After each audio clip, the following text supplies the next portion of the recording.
Locked out of your TD Bank account? Here are the most common 2026 security triggers. Trigger 1. Multiple failed login attempts from unfamiliar devices or locations. Trigger 2. Unusual transaction patterns like sudden large transfers or many small payments.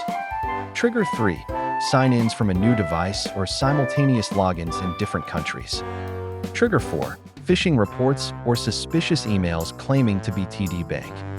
Trigger 5.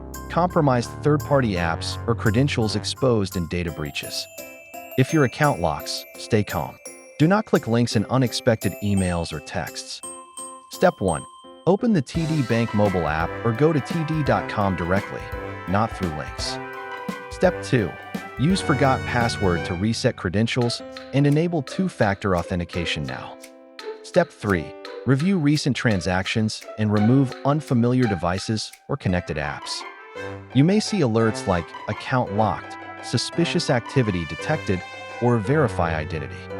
If you need help, contact TD Bank support through td.com or the TD mobile app for official secure resources.